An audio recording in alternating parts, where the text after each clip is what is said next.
Hello दोस्तों, कैसे हैं। पिछले लेक्चर में मैंने आपको अपने बारे में बताया और मैंने आपको बताया कि 2022 में जो जीडीसी का एनआर का एग्ज़ाम हुआ था उसकी क्या कट ऑफ गई थी, क्या उसका पेपर पैटर्न था और क्या उसके क्वेश्चन का लेवल था। ओके, इस वीडियो में मैं आपको 2022 का जीडीसी एनआर का एग्ज़ाम जो हुआ था स्टेशन मास्टर, गुड्स गार्ड और क्लरिकल पोस्ट के लिए उसका सॉल्यूशन दूंगा और आपको बताऊंगा कि कैसे आप क्वेश्चन को जल्दी से और एक्यूरेसी के साथ में सॉल्व कर सकते हैं। ठीक है दोस्तों, बट उसके लिए आप प्लीज़ मेरी वीडियो को सब्सक्राइब कीजिए ताकि आप मेरे साथ बने रहें। ओके दोस्तों, तो हम स्टार्ट करते हैं। ओके दोस्तों, तो हमारा जो पहला क्वेश्चन है वो मैथ का है। ठीक है, तो हम स्टार्ट करते हैं। जो ए है वो किसी कार्य को पूरा करने में बी से 2 गुना और या सी से 3 गुना अधिक समय लेता है। ठीक है, और एक साथ काम करते हुए वे 2 दिन में काम को खत्म कर सकते हैं। मतलब ए बी सी तीनों अगर एक साथ काम करते हैं तो वो किसी काम को 2 दिन में खत्म कर सकते हैं। तो हमको बताना है कि बी अकेले काम कितने दिनों में कर सकता है। बी का बताना है कि बी कितने दिनों में काम को खत्म कर सकता है। तो हम मानेंगे कि ए किसी काम को x दिनों में खत्म करता है, बी करेगा उसको x/2 में। क्यों? क्योंकि जो ए है वो बी से 2 गुना समय लेता है। ठीक है, 2 गुना का मतलब हो गया ए एक्स में करेगा, बी करेगा x/2 में, और जो सी है वो ए से 3 गुना समय लेता है तो सी करेगा x/3 में। ठीक है, तो हमें ये पता चल गया कि ए कितने दिनों में करेगा, बी कितनों में और सी कितनों में। ठीक है, तो अब हम क्या करेंगे, इन तीनों का हम एलसीएम ले लेंगे।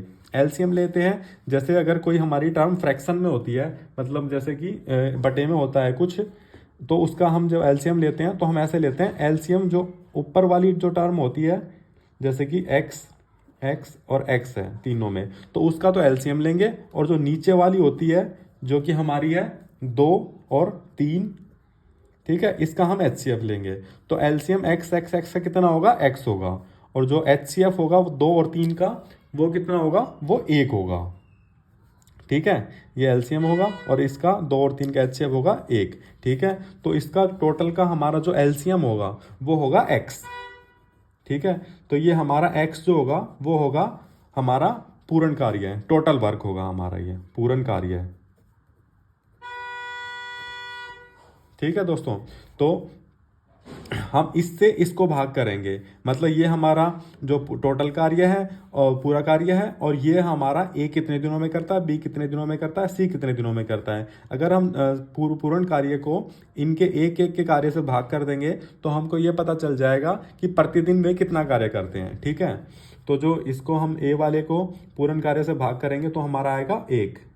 ठीक है, तो इसका मतलब होगा वो 1 पार्ट पर डे करता है, मतलब 1 पार्ट वो 1 दिन में करता है।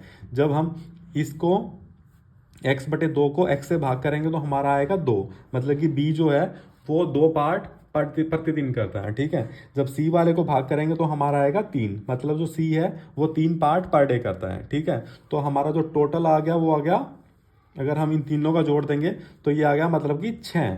ये 6 पार्ट प्रतिदिन करते हैं, 6 पार्ट पर डे। ठीक है, ये इनकी कैपेसिटी आ गई, क्षमता आ गई। ठीक है, तो हमारा क्या दिया हुआ है, एक साथ काम करते हुए वे 2 दिनों में काम खत्म कर सकते हैं। तो एक दिन में कितना करते हैं, 6 पार्ट, तो 2 दिन में कितना करेंगे, 12 पार्ट। ठीक है, तो जो हमारी एक्स की वैल्यू आ जाएगी वो आ जाएगी 12, मतलब कि जो टोटल कार्य, संपूर्ण कार्य हमारा 12 है। ठीक है, हमको निकालना क्या है कि बी कितने दिनों में खत्म करेगा। ठीक है, इसकी वैल्यू हमको निकालनी है, बी कितने दिनों में करेगा। बी प्रतिदिन कितना करता है, 2 पार्ट पर डे करता है। ठीक है, और टोटल कार्य हमारा कितना है, 12, तो बी कितने दिनों में खत्म कर देगा, 12/2 बराबर है 6। तो बी हमारा 6 दिनों में कार्य को कंप्लीट कर देगा, तो उत्तर है हमारा सी। ठीक है, 6 दिन में। आया समझ में? जैसे हमने माना ए किसी कार्य को x दिनों में करता है, बी करेगा x/2, क्योंकि जो a है वो b से 2 गुना समय लेता है, c करेगा x/3। ठीक है, फिर हम इन तीनों का ले लेंगे लघुत्तम एलसीएम, तो वो आ गया x हमारा। ठीक है, तो x हमारा टोटल कार्य आ गया, पूर्ण कार्य, और ये इन तीनों का एक दिन का, ये इन तीनों का कार्य है कि ए x दिनों में करता है, बी x/2 में करता है, सी x/3 में करता है। ठीक है, अगर हम संपूर्ण कार्य को ये इससे भाग कर दें कि ये कितने दिनों में करता है, तो हमारा ये आ जाएगा कि ये प्रतिदिन कितना कार्य करते हैं। तो इसको x को इससे भाग करेंगे तो 1 आएगा, इसको इससे भाग करेंगे तो 2 आएगा, इसको इससे भाग करेंगे तो 3 आएगा, मतलब कि एक पार्ट पर डे करता है ए, बी करता है 2 पार्ट पर डे, सी करता है 3 पार्ट पर डे। तो टोटल इनका हो जाएगा 6 पार्ट पर डे। और ये 2 दिनों में कार्य को खत्म कर देते हैं, मतलब कि एक दिन में करते हैं ये 6 पार्ट पर डे, तो 2 दिन में कितना करेंगे 12। ठीक है, तो ये टोटल हमारा वर्क आ गया 12। ठीक है, और जो बी करता है प्रतिदिन 2 पार्ट पर डे करता है। ठीक है, तो इसको हम 12 को 2 से भाग कर देंगे, तो ये हमारा आ जाएगा कि बी कितने दिनों में ख़त्म करेगा, जो कि आएगा 6। ठीक है दोस्तों, तो 6 हमारा आ गया उत्तर।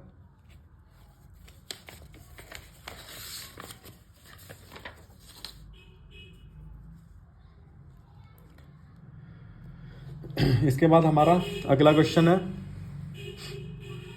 ये हमारा इंग्लिश में दिया हुआ है। ठीक है, और बाकी हिंदी में, सिर्फ ये दूसरा क्वेश्चन ही हमारा शायद इंग्लिश में है। ठीक है, an observer who is 2 metre tall is standing 20 metre away from a tower. ठीक है, एक व्यक्ति है जो कि 2 मीटर लंबा है, वो 20 मीटर दूरी पे खड़ा हुआ है एक टावर से। ठीक है, एक पुल है, एक टावर है, एक खंबा है, उससे वो 20 मीटर की दूरी पे खड़ा हुआ है। ठीक है, then the angle of elevation, elevation क्या होता है, ऊंचाई का कोण, from his eye to the top of tower is 45 degree. ठीक है, तो जो व्यक्ति है उससे उस जो खंबे का जो ऊपरी ऊपरी हिस्सा है उस तक जो ऊंचाई का कोण है वो 45 डिग्री का बन रहा है। तो हमको बताना है कि खंबे की ऊंचाई कितनी है, the height of the tower is. ठीक है, हमको ये डिटरमाइन करनी है। तो हमारे पास क्या है, एन ऑब्जर्वर है जो कि 2 मीटर लंबा है। ठीक है, हम मान लेते हैं ये हमारा ऑब्जर्वर है, कोई व्यक्ति है जिसकी ऊंचाई है 2 मीटर। ठीक है, और वो 20 मीटर की दूरी से खड़ा हुआ है एक टावर से। एक टावर है, मान लो इतना लंबा हमारा टावर है, उससे वो 20 मीटर की दूरी पे खड़ा हुआ है वो व्यक्ति। ठीक है, और हमको क्या दिया हुआ है, जो ऊंचाई का कोण है उस व्यक्ति की आई से, मान के चलो यहाँ उसकी आंखें हैं, और जो ऊंचाई का कोण है इस टावर के जो टॉप पॉइंट है, ऊपरी जो पॉइंट है, उससे इसकी ऊंचाई का कोण कितना बन रहा है, 45 डिग्री का ये कोण। तो हमको बतानी है जो टावर है इसकी ऊंचाई कितनी है, इसकी वैल्यू हमको निकालनी है। ये मान ली हमने x।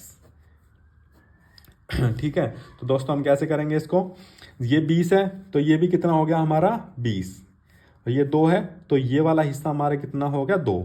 ठीक है, तो ये एंगल हमारा कितना बन रहा है 45 डिग्री का, और 10 यहाँ पे हम 45 डिग्री का फॉर्मूला लगाएंगे। और tan थीटा क्या होता है, परपेंडिकुलर अपॉन में बेस। ठीक है, ये p होता है, ये बेस होता है, ये हाइपोटेन्यूज होता है। ठीक है, तो tan थीटा क्या होगा, परपेंडिकुलर अपॉन में बेस। ये हमको पता नहीं है, ये हमारा है 20। ठीक है, तो हमारा बेस है 20, p हमको पता लगाना है, और जो 1045 है उसकी वैल्यू कितनी होती है हमारी, 1 होती है। ठीक है, 1 इसकी वैल्यू होगी, तो हमारी जो p की वैल्यू आ जाएगी वो आ जाएगी 20, ये वैल्यू हमारी आ जाएगी 20। ठीक है, तो ये 20 आ गया, ये 2 आ गया, तो टोटल हमारी जो खंबे की ऊंचाई होगी, टावर की हाइट होगी, वो होगी 22 मीटर। तो ऑप्शन हो जाएगा सी। ठीक है दोस्तों, समझ में आया। ओके, देन नेक्स्ट क्वेश्चन है, हमें वैल्यू निकालनी है 112 इंटू में 5 की वैल्यू 4। ठीक है, 5 की 4 कितना होता है, 112 इंटू में 5 पंजे 25, 25 पंजे 125, 125 पंजे 625, 625 होता है। ठीक है, तो इसको हम टुकड़ों में भी कर सकते हैं, जैसे कि 112 को हम क्या लिख सकते हैं, 100 प्लस में 12 इंटू में 625। तो 100 की वैल्यू, और पहले 100 को 625 से गुना करेंगे तो कितना आएगा हमारा, 625 के बाद में 00 प्लस में, देन 12 को 625 से करेंगे तो आएगा 12 पंजे 60, 30, 12 छिक 72 और 3 75। ठीक है, तो इनको हम जोड़ देंगे तो ये आ गया हमारा 70,000। ये इसका आंसर होगा, आंसर नंबर 1A। ठीक है दोस्तों, तो इसमें हम मैथ और रीजनिंग के करेंगे, तो ये हमारे जीएस के क्वेश्चन आ गए, तो इनको छोड़ रहे हैं हम। ओके, तो नेक्स्ट है हमारा क्वेश्चन नंबर 6।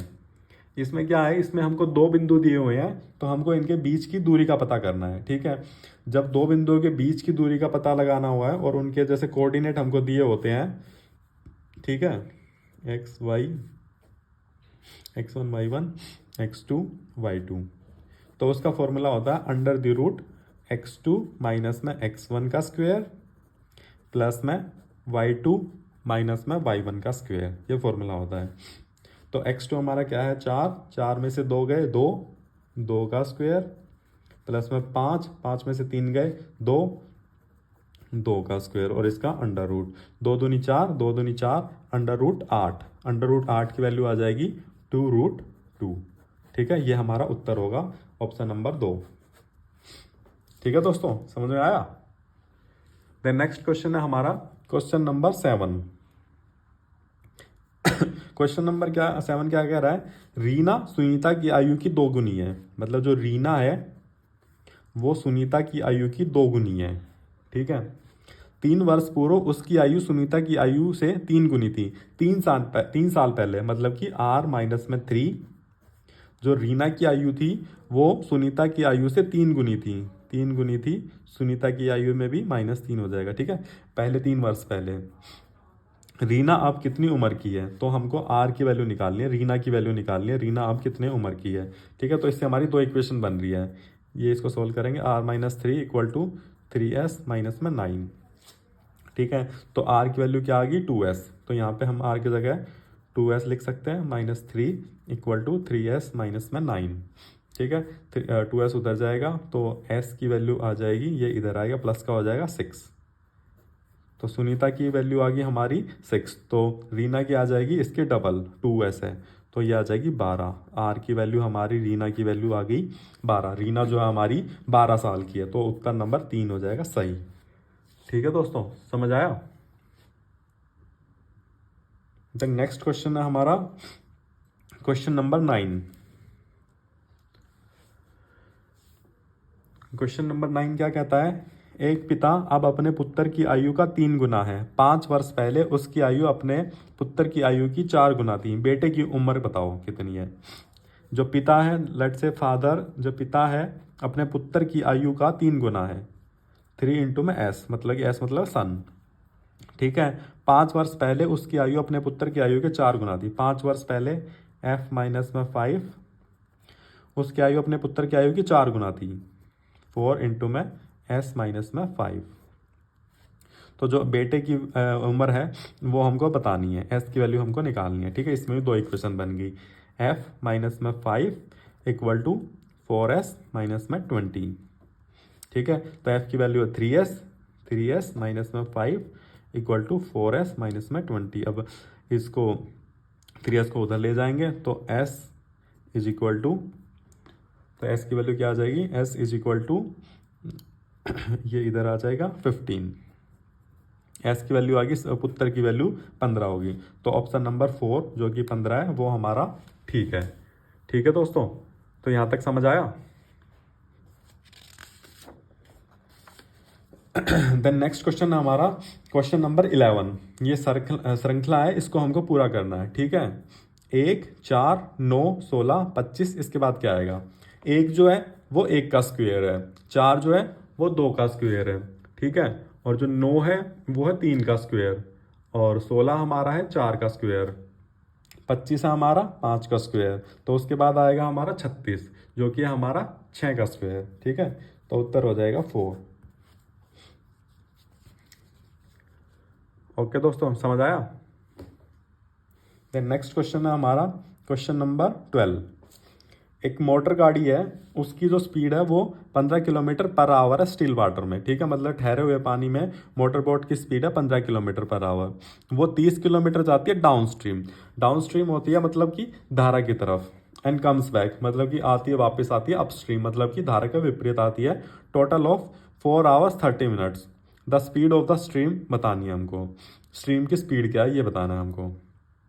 ठीक है, तो हमको इसमें क्या दिया हुआ है, एक मोटर बोट है, मोटर बोट की स्पीड हम मानते हैं x है हमारी मोटर बोट, उसकी स्पीड है हमारी 15 km/h। ठीक है, और जो स्ट्रीम है, जैसे कि जो धारा है उसकी स्पीड हमारी a मानते हैं, 1 km/h। ठीक है, तो वो क्या करती है 30 किलोमीटर जाती है डाउन स्ट्रीम, मतलब कि धारा के दिशा में, और कम्स बैक वापस आती है 4 घंटे 30 मिनट में। तो हमारी इक्वेशन कैसे बनेगी, 30 किलोमीटर जाती है धारा की तरफ, धारा की तरफ जाएगी तो x प्लस वाई हो जाएगा, 15 प्लस में a प्लस में 30 किलोमीटर फिर वो वापस आती है, मतलब कि धारा के विपरीत, ये जो मोटर बोट की स्पीड में से धारा की स्पीड है वो घट जाएगी। ठीक है, 15 माइनस में a, इसकी वैल्यू है हमारी टोटल 4 घंटे 30 मिनट, मतलब कि हम यहाँ लिख सकते हैं 4.5। ठीक है, तो हमको इसकी स्पीड निकालनी है धारा की, ठीक है, स्ट्रीम की। तो इस क्वेश्चन को हम जो ऑप्शन से करेंगे ना तो वो इजीली हो जाएगा। अगर हम इनका एलसीएम लेंगे फिर इन ऊपर वाली टर्म को सॉल्व करेंगे तो उसमें काफ़ी टाइम लग जाएगा। तो इस वाले क्वेश्चन को करने के लिए सबसे बेस्ट जो मेथड होता है वो होता है ऑप्शन। ठीक है, ऑप्शन में जैसे हम 5 पुट करेंगे तो यहाँ आ जाएगा 20। ठीक है, 20, 30 बटे में 20 कितना हो गया, 3 बटे में 2, प्लस में यहाँ एक ही जगह 5 रखेंगे तो आ गया 10, तो 30 बटे में 10 हो गया हमारा 3। ठीक है, और 3 प्लस में इसकी वैल्यू होती है 1.5, तो ये आ गया 4.5। ठीक है, ऐसे ऐसे हम सारे ऑप्शन पुट करके देख सकते हैं। 15 और 4 19 हो गया, 19 को 30 से भाग करेंगे तो ये काफ़ी कॉम्प्लिकेटेड हो जाएगा, तो ये है ही नहीं आंसर इसका, तो इसका आंसर हमारा 5 ही होगा। ठीक है,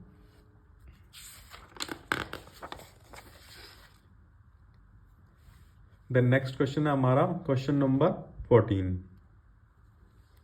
क्वेश्चन नंबर 14 क्या कहता है, 24 लड़कों और उनके शिक्षक की औसत आयु 15 वर्ष है। जब शिक्षक की आयु को हटा दिया जाता है तो औसत आयु 1 वर्ष कम हो जाती है। शिक्षक की आयु कितनी है। 24 लड़के हैं, 24 स्टूडेंट्स, प्लस में उनका एक शिक्षक है, उनका एक टीचर है। ठीक है, उनकी औसत जो आयु है वो 15 वर्ष है, 15 वर्ष है, ये बटे में 25। 24 तो जो विद्यार्थी हैं प्लस में एक जो है टीचर है, वो टोटल हो गया 25, उनका औसत आ गया 15। ठीक है, जब शिक्षक की आयु को हटा दिया जाता है तो औसत आयु 1 वर्ष कम हो जाती है। ठीक, जब इसकी आयु को हटा देंगे, जैसे कि अगर 24 विद्यार्थी लें और नीचे भी 24 रखें, तो जो औसत आयु है जैसे 15 थी वो 1 वर्ष कम हो जाती है, तो 14 हो जाती है।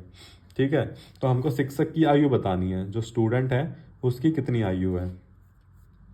तो इससे हमारी क्या इक्वेशन बन जाएगी, 24s is equal to 14 into में 24, 24 से 24 कट गया तो s की वैल्यू आ गई 14। ठीक है, जो स्टूडेंट है उसकी तो वैल्यू आ गई 14। हमको निकालनी है टीचर की, टीचर की निकलेगी जब हम इसमें वैल्यू पुट करेंगे इस वाले इक्वेशन में। तो 24 गुना में s की वैल्यू आ गई स्टूडेंट की 14, प्लस में t is equal to 25 into में 15। ठीक है दोस्तों, तो जो t की वैल्यू आ गई इसको इससे गुना कर देंगे, 25 गुना 15 कितना हो जाएगा, 25 पंजे 125 और 12, 25 एकम 25 और 25 और 12 37, 375।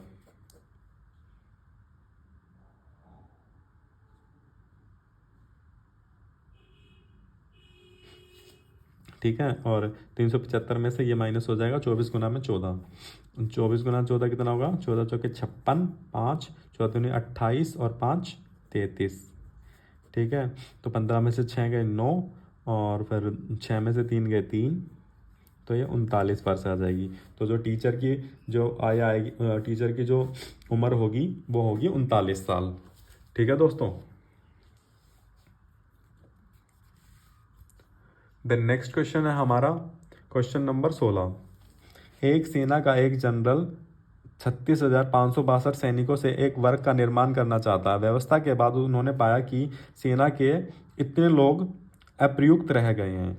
ठीक है, तो हमको क्या करना है, इसका वर्ग बनाना है। हमको देखना है कि इसके आसपास जो वर्ग बनता है और उसके बाद कितने लोग खाली रह जाते हैं। ठीक है, इससे जो छोटा जो वर्ग बनता है वो हमको बनाना है।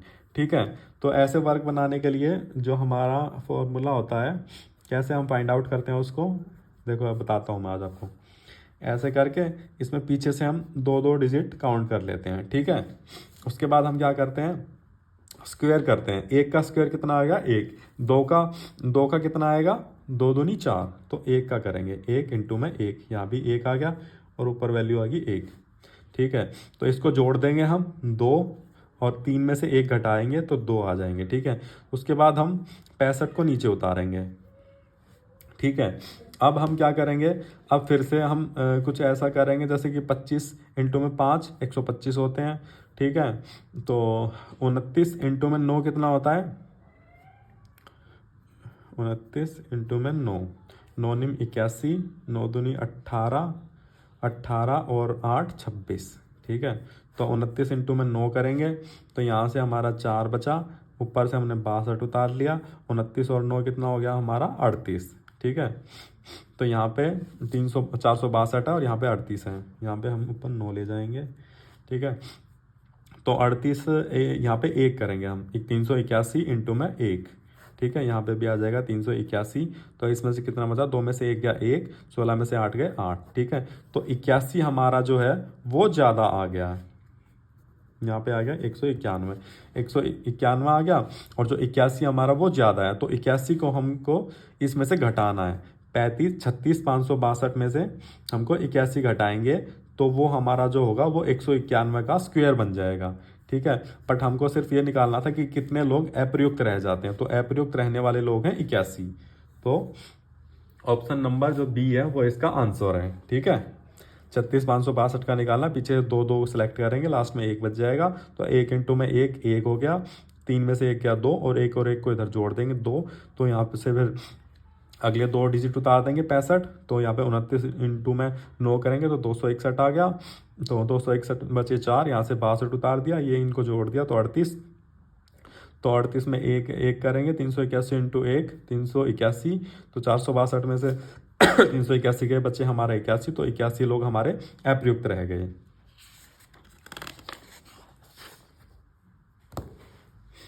ठीक है। तो नेक्स्ट हमारा क्वेश्चन नंबर 19।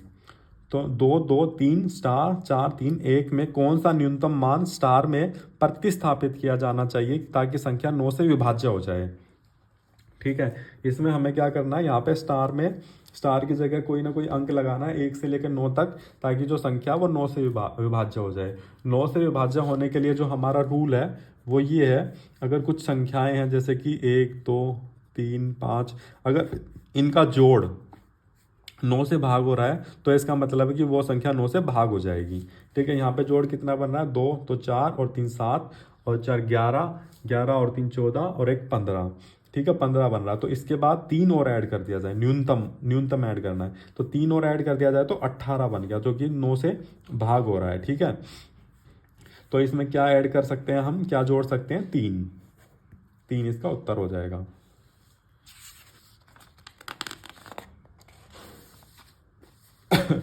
नेक्स्ट है हमारा 1397 इंटू में 1397, क्वेश्चन नंबर 22 है। 1397 इंटू 1397 का मान क्या होगा, ठीक है।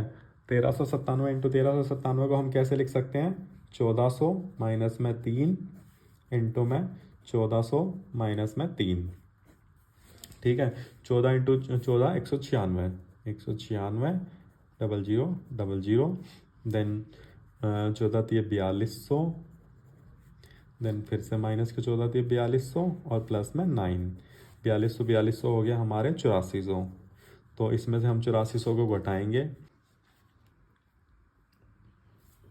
Okay friends. तो ये हमारा आ गया था 19 51 600 प्लस में 9, ठीक है। तो इसको हम इसमें जोड़ देंगे तो हमारा उत्तर आ जाएगा 19 51 609, ठीक है। तो ये हमारा एक जो है पहला ऑप्शन है वो करेक्ट है, ठीक है। देन अगला क्वेश्चन हमारा क्वेश्चन नंबर 23। सबसे छोटी संख्या जो एक पूर्ण वर्ग है और प्रत्येक संख्या 16 20 और 24 से विभाज्य है, वो हमको ज्ञात करनी है, ठीक है। तो हमको सबसे पहले क्या करना होगा, 16 20 और 24 का एलसीएम लेना होगा, ठीक है। 4 से भाग होंगे, 4 पंजे 20, 4 6 24, फिर 2 से कर सकते हैं, 2 दूनी 4, 2 3 6, ठीक है। 4 दूनी 8, दूनी 16, 16 पंजे 80, 80 दिया 240, ठीक है। ये आ गया इनका लघुत्तम, ठीक है।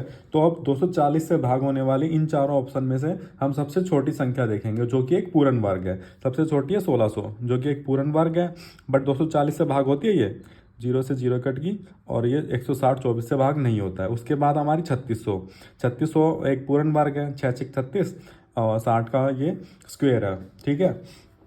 तो ये 240 से भाग होगी, 0 से 0 कट गई, 24 एकम 24 और बचे 12, 24 में 120। ठीक है, तो ये हमारी 240 से भाग हो रही है। तो जो सबसे छोटी संख्या जो कि एक पूर्ण वर्ग है और इससे विभाज्य है तो वो है हमारी 3600।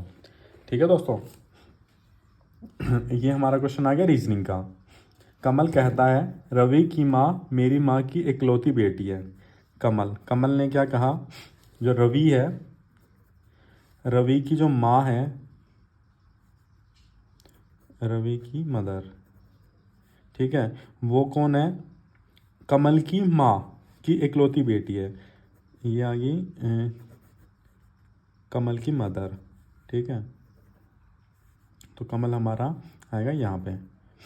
तो रवि ने कमल ने क्या कहा कि जो रवि की माँ है, रवि की ये मदर होगी, ठीक है, वो कौन है, वो कमल की माँ की इकलौती बेटी है। कमल की माँ ये है, उसकी इकलौती बेटी ये है, तो इसका मतलब क्या है, कमल इसका भाई है।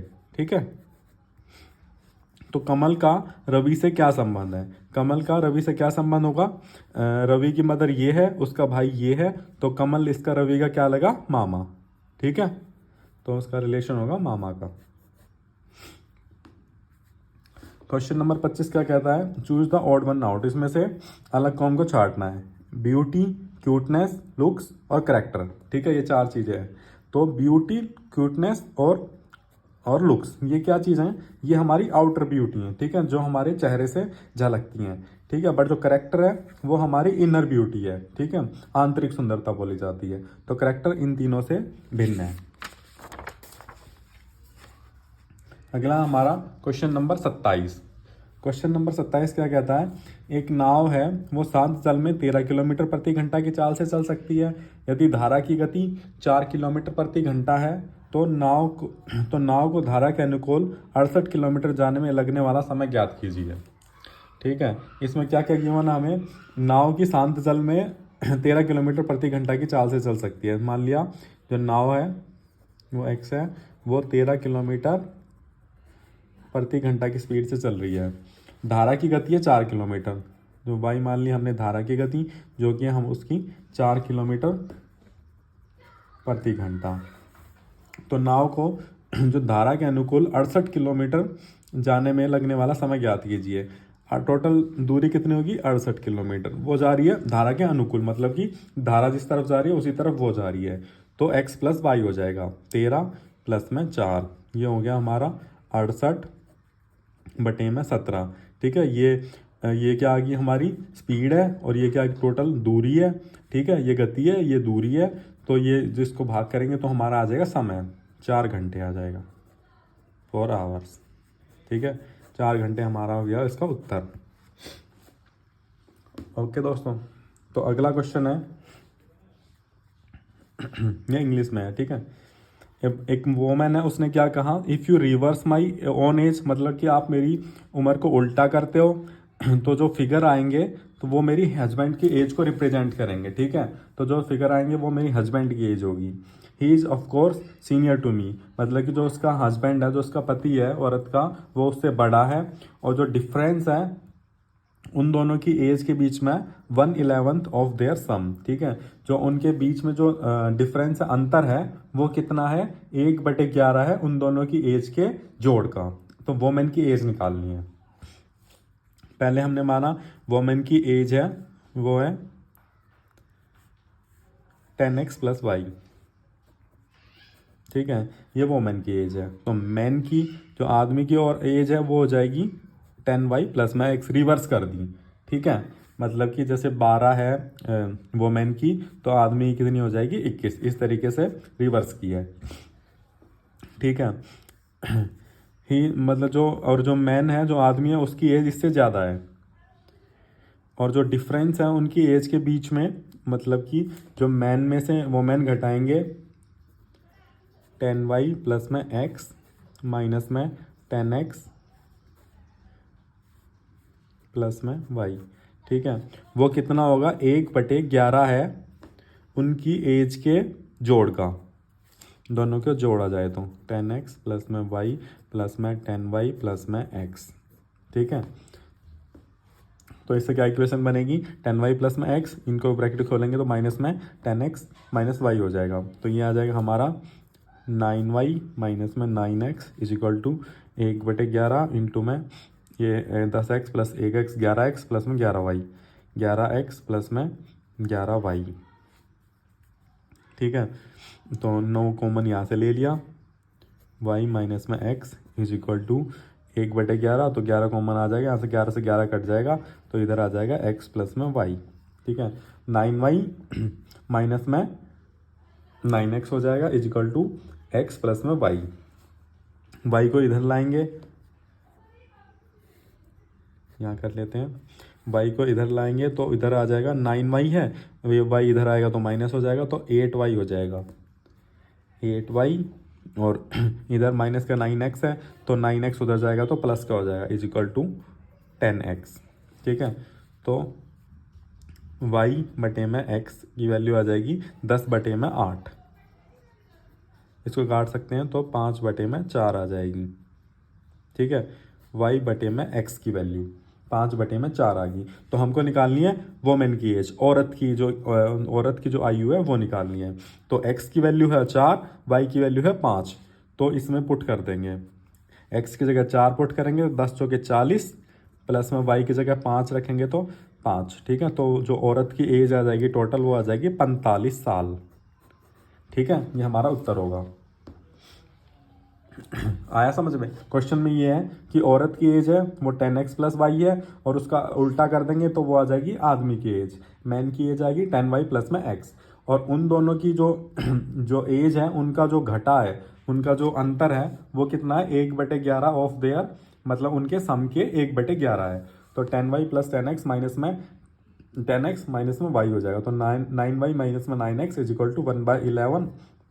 इसको जोड़ेंगे तो 11x प्लस में 11y आ जाएगा, 9y माइनस में x is equal to x plus y हो जाएगा।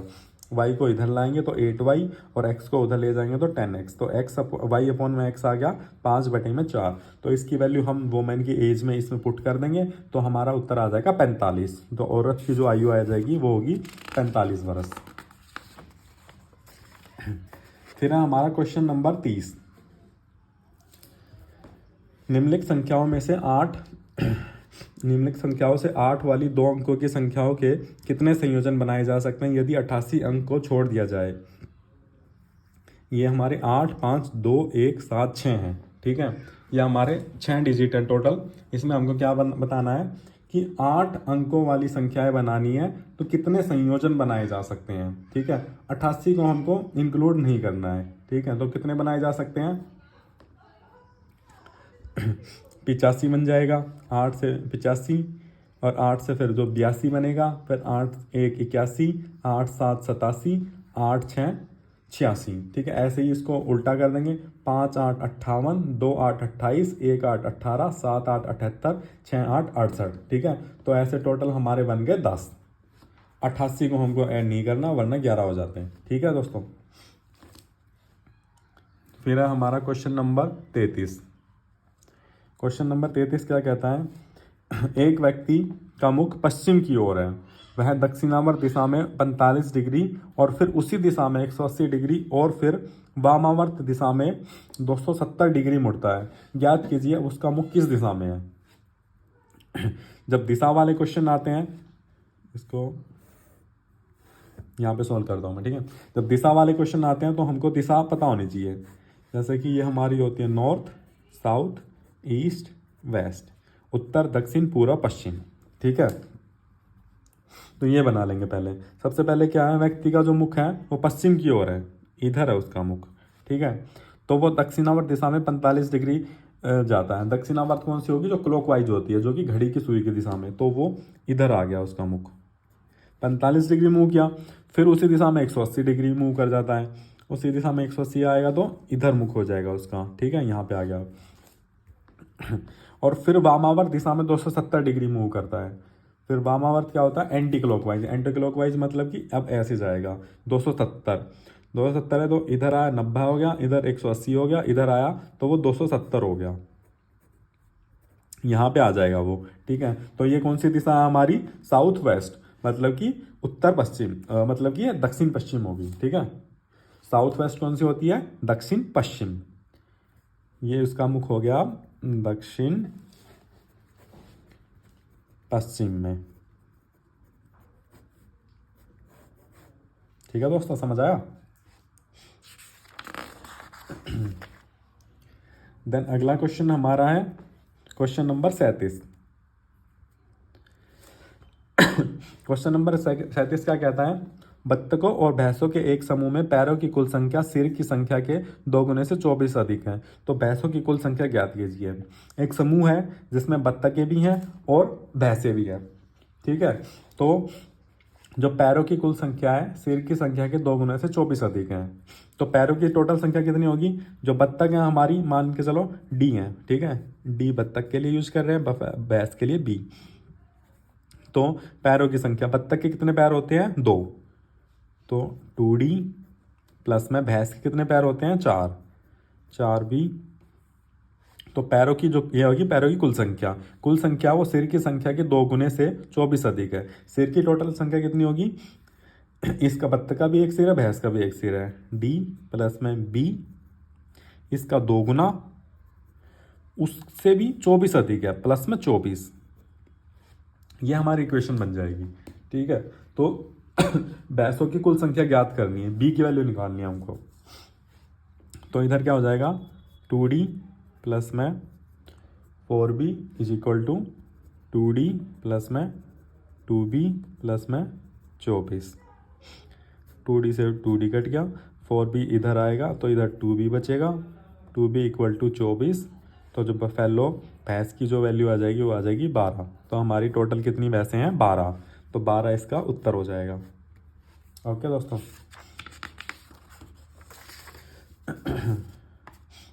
फिर हमारा क्वेश्चन नंबर 38। क्वेश्चन नंबर 38 क्या कहता है? एक सीरीज दी गई है, ये नहीं, इसमें एक सीरीज दी गई है, इसमें हमें बताना है कि आगे क्या आएगा। ठीक है, सीरीज कैसे बनाई गई है? 1 का स्क्वायर नहीं, 1 इंटू 1 प्लस में 1, 2 इंटू 2 प्लस में 1। ठीक है, देन 5 इंटू 2 प्लस में 2, 12 इंटू में 2 प्लस में 3। ठीक है, देन 27 इंटू में 2 इंटू में प्लस में 4। ठीक है, 27 दूनी 54 और 4 58। 58 दूनी कितना होता है? 100 और 16 116। ठीक है, 116 प्लस में 5 121। देन 121 इंटू 2 प्लस में 6 हो जाएगा। 121 दूनी 242 प्लस में 6 248। तो 248 इसका उत्तर आ जाएगा। ठीक है,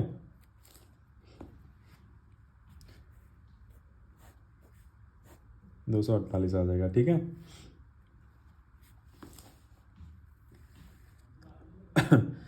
फिर हमारा क्वेश्चन नंबर 40। क्वेश्चन नंबर 40 क्या कहता है?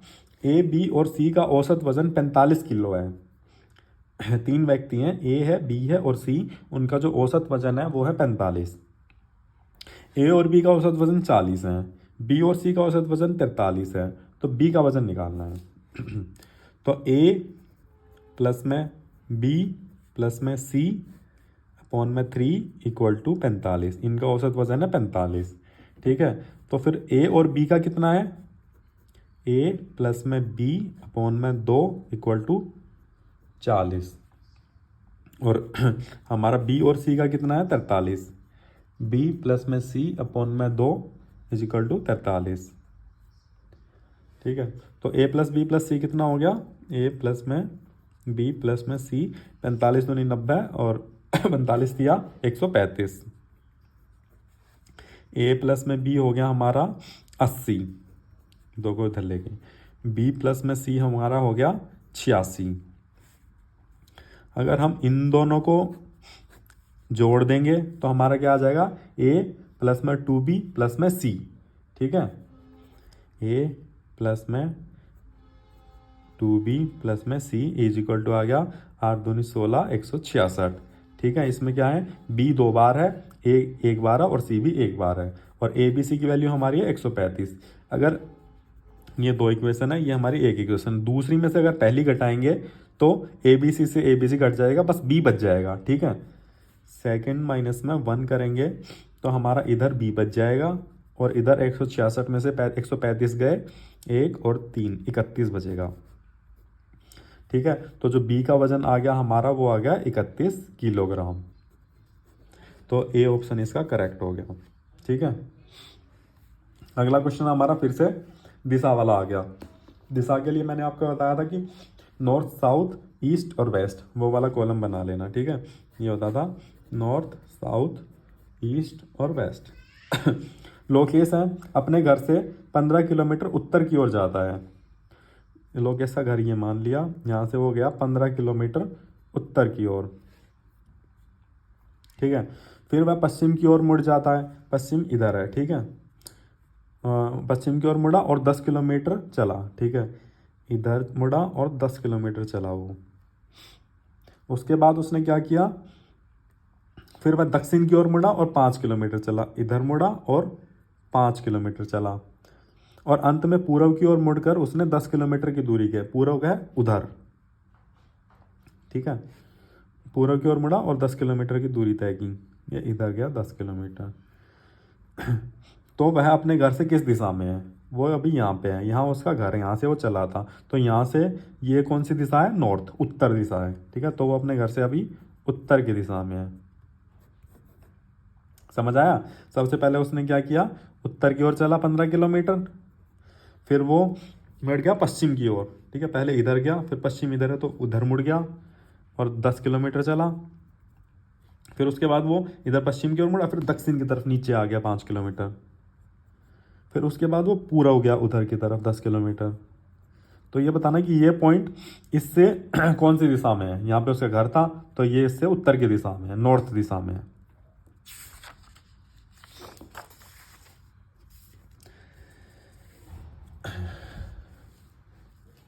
फिर है हमारा क्वेश्चन नंबर 42, क्वेश्चन नंबर 42। दो वृत्तों की परिधियों के बीच का अंतर 132 सेंटीमीटर है और छोटे वृत्त की त्रिज्या जो है वो है 14 सेंटीमीटर। ठीक है, तो हमको क्या निकालना, बड़े वृत्त की त्रिज्या निकालनी है। दो वृत्त की परिधियों का अंतर दे रखा है 132 सेंटीमीटर और जो छोटे वृत्त की त्रिज्या है वो 14 सेंटीमीटर। तो बड़े वृत्त की त्रिज्या निकालनी है, सिंपल सा क्वेश्चन है। हम मान लेते हैं जो बड़े वृत्त की जो त्रिज्या है वो आर है, छोटे की है स्मॉल आर। ठीक है, तो उनकी परिधि का फॉर्मूला क्या होता है, 2 पाई आर। ठीक है, तो 2 पाई बड़ा वृत्त माइनस में 2 पाई छोटा वृत्त, इनका है 132 डिफरेंस। और जो हमारी आर है, छोटी वाली त्रिज्या है वो 14 सेंटीमीटर है, हमको बड़ा आर जो है वो निकालना है। 2 पाई कॉमन ले लेंगे, आर माइनस में आर इक्वल टू 132 आ गया। इसको उधर ले जाएंगे, आर माइनस में r is equal to 132 upon में 2 हो जाएगा। पाई की वैल्यू होती है 22 अपॉन में 7। ठीक है, 22 पंजे 110, पाई छिका 132, 6 आएगा और 6 2 से कटेगा तो 3 आ जाएगा। तो आर माइनस में आर की वैल्यू हमारी कितनी आएगी, 7 या 21। ठीक है, और जो छोटे वाला आर है उसकी वैल्यू हमको 14 की दी गई है, तो आर माइनस में 14 इज इक्वल टू 21। तो ये 14 उधर जाएगा तो आर की वैल्यू आ जाएगी 21 और 14 35 सेंटीमीटर आ जाएगी बड़े वृत्त की त्रिज्या। ठीक है, अगला हमारा रीजनिंग का क्वेश्चन। घड़ी हमें क्या बताती है, समय। थर्मामीटर हमें क्या बताता है, तापमान। ठीक है, थर्मामीटर से हम अपना टेम्परेचर चेक करते हैं।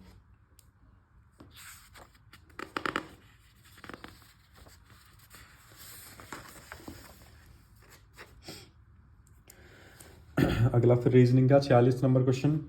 नीचे दिए गए शब्दों को अर्थपूर्ण क्रम में व्यवस्थित कीजिए। काटना, पहनना, चिन्ह लगाना, मापना, सिलना। ठीक है, ये किसका कार्य होता है, दर्जी का।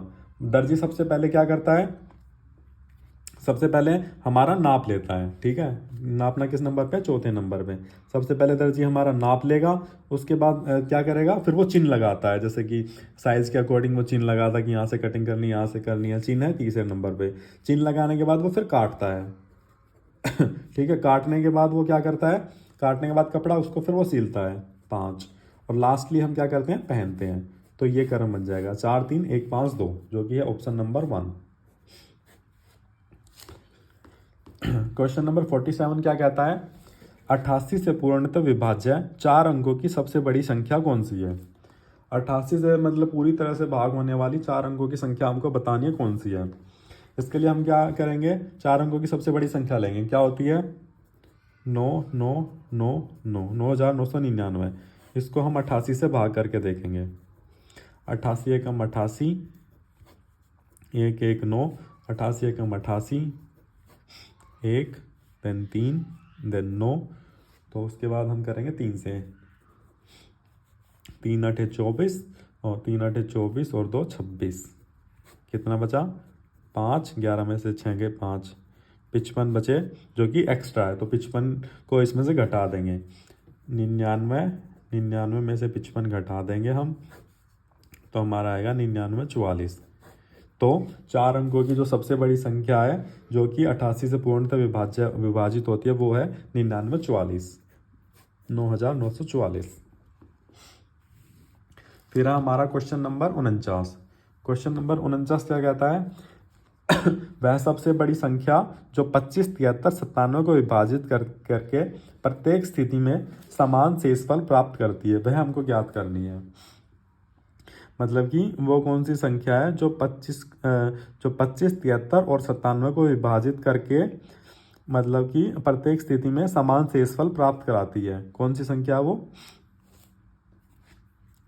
इन चारों में से ज्ञात करेंगे। सबसे बड़ी संख्या होनी चाहिए, ठीक है। सबसे बड़ी इनमें कौन सी है 33, ठीक है। बट 33 25 को भाग करेगी नहीं, ठीक है, पॉइंटों में आंसर आ जाएगा। और 73 को करेगी तो वो अलग आएगा, तो 25 उत्तर नहीं होगा इसका। उससे बड़ी संख्या कौन सी है, ऑप्शन में 24 है। तो 24 को 25 से भाग करेंगे तो कितना आएगा 1, 73 से करेंगे तो आएगा 1, 97 से करेंगे 24 चौके 96 तो आएगा 1, ठीक है। तो इन तीनों में सबसे बड़ी कौन सी है 24 है। तो सबसे बड़ी संख्या जो इसको प्रत्येक स्थिति में विभाजित करके जो समान शेषफल प्राप्त कराती है वो कौन सी है 24 है, ठीक है। तो ये वाला क्वेश्चन हम ऑप्शन से कर सकते हैं, ठीक है दोस्तों। तो हमको अपनी स्पीड बनाने के लिए और अपनी एक्यूरेसी अच्छी रखने के लिए दोनों तरीके से क्वेश्चन करने होंगे। कुछ क्वेश्चन को हम ऑप्शन से भी करेंगे, कुछ क्वेश्चन को हम डायरेक्टली करेंगे, ठीक है।